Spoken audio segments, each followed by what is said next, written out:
I love Paige to death. Do not get me wrong. I think, I think she's a hell of a player and, would love to play with her one day. But those refs were giving her every freaking whistle last night. You literally couldn't touch her.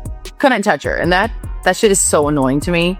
And if you're going to do that, then give it to our guards. The WNBA is in full damage control after Sophie Cunningham shook the entire league with her unfiltered comments.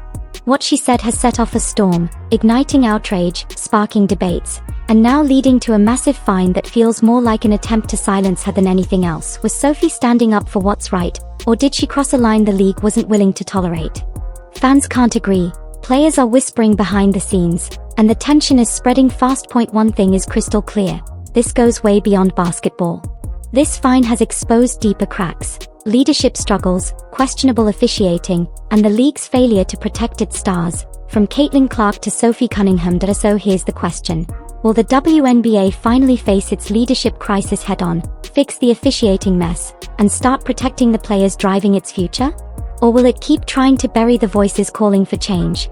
Drop your thoughts in the comments. This is the story shaking the WNBA to its core. Let's get into it. I just hate the inconsistency. When whistles are player focused, that's I think that's a huge problem. Well, she's gonna be one of those players that she's already gonna be a GOAT. She's gonna be a Hall of Famer. Everyone knows that she's freaking hell of a player, but getting some of those whistles already, oh my, I couldn't. This season, Sophie Cunningham has found herself in the middle of one of the most heated player versus league battles the WNBA has ever faced. 4 separate fines. Yes, 4. That's not discipline. That's the league sending a loud and clear message to a rising star they seem determined to paint as a problem. It all started when Sophie, frustrated after a game overshadowed by questionable officiating, took to TikTok. In a short, no-nonsense 30-second clip, she flat out called the referees useless. The fallout? A $500 fine, swift, harsh, and shocking to both fans and fellow players. And posted the video 6 days ago. It shows her lip-syncing lyrics from Sabrina Carpenter's song Man-Child. The caption to the video is, "At some refs." Stupid. Or is it slow? Maybe it's useless. Yesterday, Cunningham reposted the video on X with a caption about the fine. But Sophie didn't back down. Instead, she turned up the heat on her own podcast. Not only did she stand by her original comments, she went further, pulling back the curtain on the frustration simmering across the league. Players, she argued, are fed up with what they see as inconsistent, biased, and flat-out dangerous officiating. The league's response? Another fine. This time, $1,500. That pushed her total to a staggering $2,000, a figure that makes it crystal clear the WNBA doesn't just want her punished, they want her silenced. But here's the twist: it's had the exact opposite effect. Sophie's defiance has ignited a firestorm, fueling debates and sending the basketball world into overdrive. 7-0 Indiana run. They're within 2 and a foul. This time, Peckers does get the call. I thought this might have been an offensive foul. Howard for the finish. Indiana's considering challenging this call, but they will not, as Peckers gets free. The backlash was immediate and massive. Social media lit up with hashtags backing Sophie, turning her into a symbol of resistance almost overnight. Fans weren't just talking, they were acting. Within hours, GoFundMe campaigns raised enough to wipe out her fines completely. Petitions demanding referee accountability and real transparency pulled in thousands of signatures, a tidal wave of frustration that the league couldn't ignore. The outrage was sharp, and it was united. People are asking the obvious: why punish a player for saying what everyone else can see? Why go after Sophie instead of fixing the broken officiating system? But make no mistake, this is bigger than one player's fines. This is a tipping point. A standoff between stars and referees. A direct challenge to the league's leadership. A demand for reform that's only growing louder. And here's the chilling part: this fight is just getting started. The support for Sophie is snowballing. The league is staring at a moment that could either force real change, or unleash a backlash too big to contain. You could overturn it to an offensive foul. You could also maintain that it's a foul, but take away the continuation. All of those things could happen here on this call. the interesting thing is, when you get to this point of the play, it is a foul on Boston. But it's because her arm was clamped earlier in the play. I mean, look at that. Like, what can she do there? She literally can do nothing. I don't know how that's not overturned to an offensive foul. I agree with you. That looks about as clear as it gets. And you saw how quickly Stephanie White challenged that. The contrast between the WNBA and other major leagues couldn't be more obvious. Take the NBA, for example. Outspoken voices aren't punished, they are amplified. Players like Draymond Green have built entire reputations on fiery honesty, and legends like Charles Barkley became household names by calling out the flaws of the game without ever holding back. In that culture, blunt honesty isn't just allowed, it's practically celebrated. As a review, we have no illegal conduct by Euro, so the call will stand as confirmed. This will be also. Indiana will lose their challenge as well as their timeout. One shot for Euro. Thank you. That's stunning to me. I mean, Aaliyah Boston, look at her. Lee puts her one hand down and then pins Boston down with her other arm. I gotta say, Rebecca, I'm sure we'll get an explanation from Sue Blau at some point soon. But Sophie's reality inside the WNBA paints a much darker picture. The moment she called out referees for failing to protect players, Caitlin Clark included, the league came down hard. What started as frustration quickly turned into intimidation. A league official even warned her, "They'll fine you again." That's not dialogue, that's a threat. The contrast is striking. In the NBA, open criticism fuels conversation. In the WNBA, the approach feels closer to silencing dissent. And that leaves a bigger question hanging. What kind of culture does this league actually want to create? Ironically, by trying to muzzle Sophie, the league only turned up the volume. Her message isn't fading, it's everywhere. It's the Streisand effect at work. Bury the story, and it only grows stronger. The irony cuts even sharper when you look at the recent string of unpunished cheap shots against Caitlin Clark. Fans can't help but notice the pattern. Words get punished swiftly, but reckless physical play slides by. What does that say about priorities, about fairness, about protecting the stars who carry the league? Paige Beckers putting her hands on Sophie to shove her up. You see Sophie's hand in the air. Both hands are in the air right here. And Paige Beckers is shoving. She is shoving her clean off. Boom. Pushed her right into Howard. Pushed her into Howard. Now she's wide open and waiting for a pass like she just didn't do anything. Like she just didn't do anything. Wide open down here. Look at her. And then all of a sudden you get the whistle. And look at the ref. You see the ref? You see the ref right here. Calling the foul. And guess who the foul was on? Sophie Cunningham. Sophie didn't mince words. She cut straight to the point, and the truth. Officiating is never perfect. Mistakes happen, that's the game. But when refs are missing the most obvious calls right in front of them, over and over again, the question becomes unavoidable. What are they even doing out there? That's not just about one bad night, it's about the credibility of the entire league. And when NBA officiating, which is already controversial in its own right, looks like a polished product compared to the WNBA's chaos, the gap becomes impossible to ignore. Now both fans and players are asking the same thing. How long can a league survive when the people demanding fairness aren't met with solutions? They are met with fines. Like, I'm not saying that your job is easy, but when it is a simple call right in front of your face multiple times, what are you doing? What are you doing? What call are you like bugged out? All of them. Most, everything? Like, it's just like they're just so inconsistent. Like, that's my thing. Like, if you're on the other team and you're going to be fouling this shit out of me, yeah, cool. But let me do it to you. Let you, yeah. You know what I mean? You want like consistency then. Yeah, like just give. And I think that's players across the league and like new fans across the country. Like everyone's like, what is going on with the refs? And I'm like, I don't know. And you finding me $500 is not going to do shit. Anyone who's ever walked out of a WNBA game thinking something just didn't feel right knows exactly what Sophie's talking about.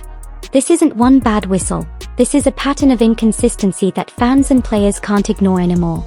It changes how teams play, fuels frustration in the stands, and leaves athletes venting the second the buzzer sounds. And how does the league respond? By fining the whistleblowers. Sure, $500 might not sound like much, but it's not about the money, it's about the message. And that message has only supercharged Sophie's fight. Instead of backing down, she doubled down. Her podcast, Dissecting the Fines, flipped the spotlight right back on the refereeing mess, forcing the debate into the open and making it impossible to sweep under the rug. It's like a good handful that I was like, all right, dude. And there's a couple girls in there too. Dumb question. If someone were to like say someone called men's basketball their whole life and then went over to women's, would they be expected to call the game differently? Just given like the style and like physicality and stuff like that? The real question now is, how long can the WNBA keep sidelining the very voices calling for change before the cracks become a collapse? Sophie's defiance didn't just shine a light on a bad ref crew, it exposed a league wrestling with its own credibility. And if silencing her is just the beginning, how far is the WNBA willing to go to protect its image before its foundation starts to crumble? Look around at other leagues.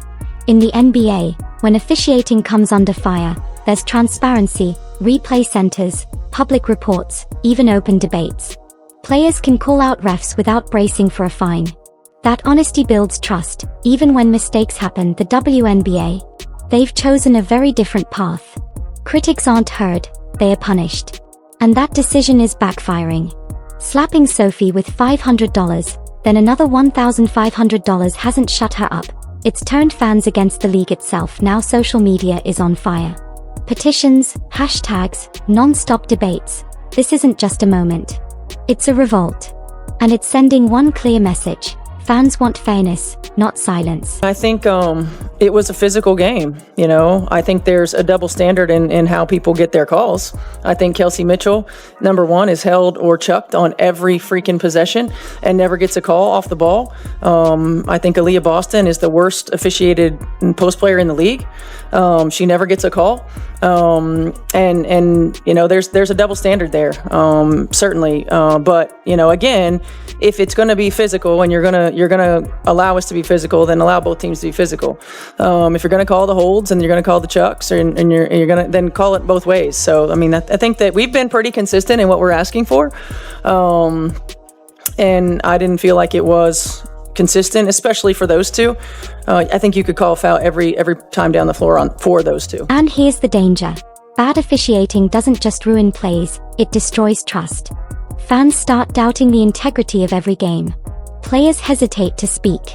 And once that trust is gone, it's nearly impossible to win it back.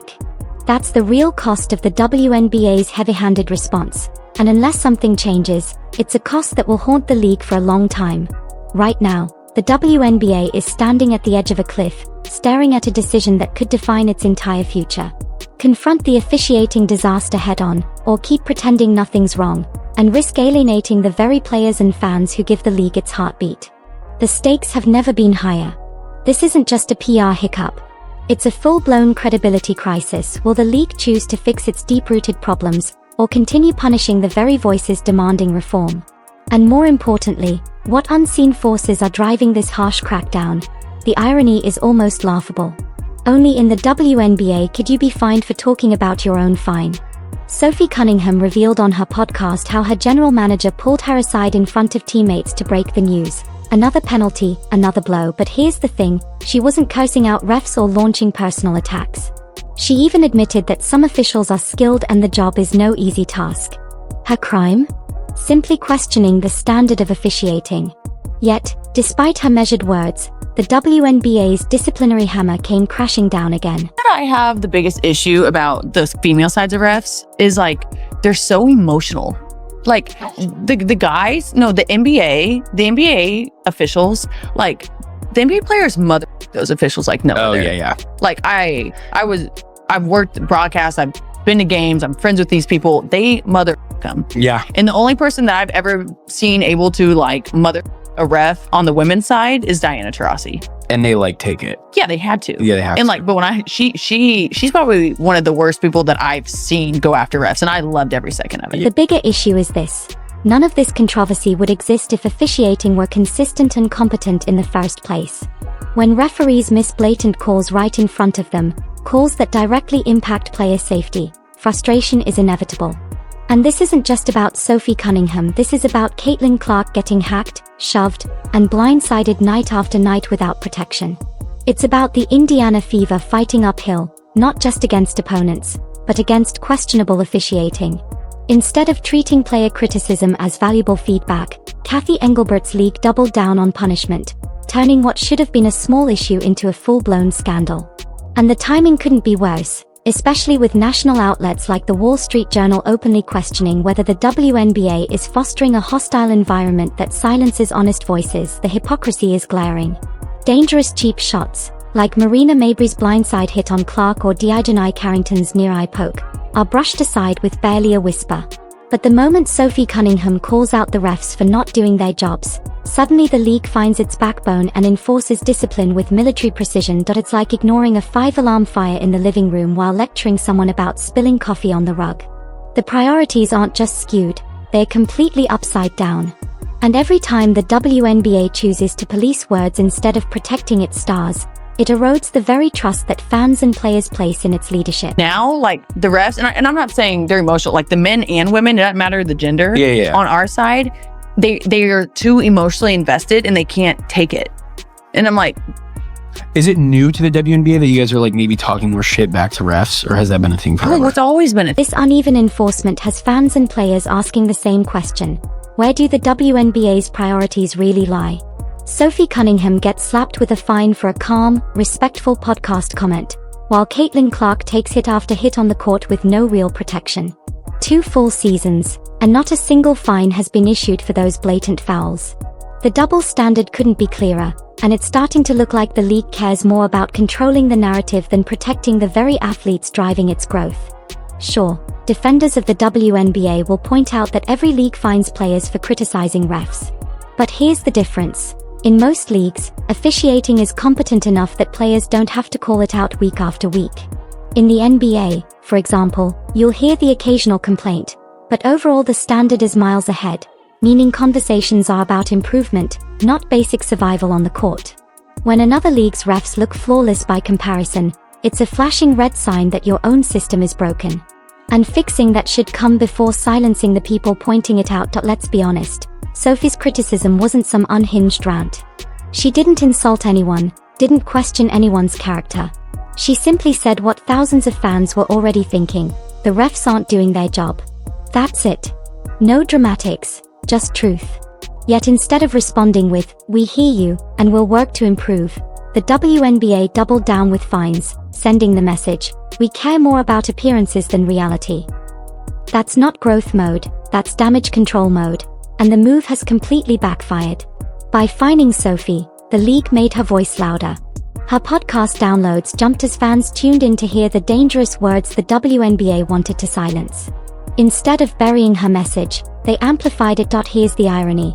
This kind of honesty is exactly what could make the league stronger if they embraced it. When athletes share frustrations, it sparks conversations that lead to solutions. But when leadership punishes truth-tellers, problems don't go away. They just fester until they explode. The reality is simple. In a well-run league, players don't need to go public with complaints. But when officiating is this bad, no amount of fines or intimidation will stop the truth from spreading. Sophie's punishment isn't just about her. It's a symptom of a leadership crisis. One that puts image ahead of safety, and optics ahead of growth. So here's the real question. Will the WNBA finally admit it has a credibility problem, fix its officiating, and protect stars like Caitlin Clark and Sophie Cunningham? Or will Cathy Engelbert's league keep doubling down on silencing its best ambassadors, even if it means losing the trust of players and fans alike? Drop your thoughts below. This fight isn't just Sophie's, it's about the future of the entire league. Don't forget to like, subscribe, and turn on all notifications so you never miss out.